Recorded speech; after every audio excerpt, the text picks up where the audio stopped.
Thank you. Madam President, I rise in strong opposition to this legislation. House Bill 4929 represents yet another attack on the rights of working Michiganders, and it's motivated by nothing more than partisan retribution for the embarrassment experienced when a member of the majority party was recalled in the other chamber. We've heard this bill will save money and administrative costs, yet even the proponents acknowledge those savings are minimal if they even exist at all.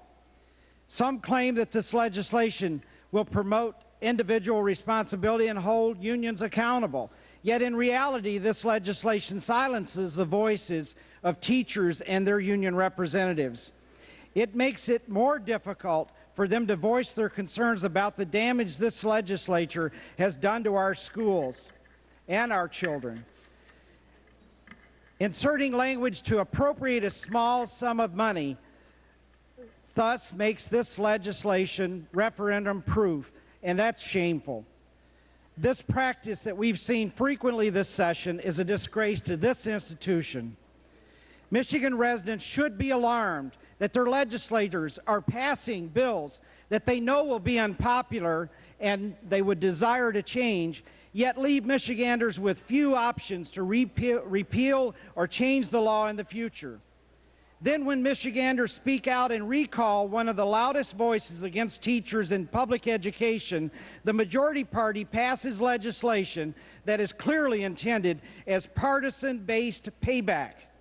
This is a complete subversion of democracy in this state. I strongly urge my colleagues to oppose this legislation and ask that my comments be recorded in the Journal as my no-vote explanation.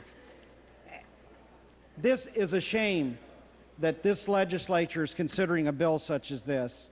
And it's, again, long in the attack of educators on educators in the past year, diminishing their value as professionals and eroding their dignity in this state.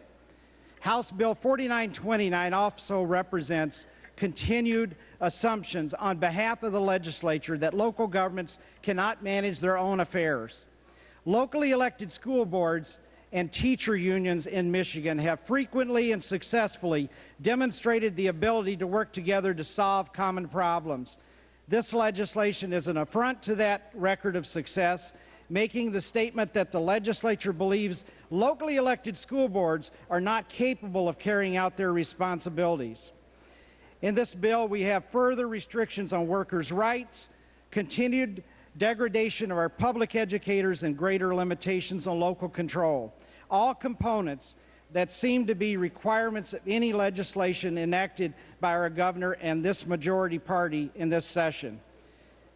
If all that wasn't bad enough, the substitute language adopted in the committee proves it and tops this off. I'd ask that my comments again be recorded as my no-vote explanation. It is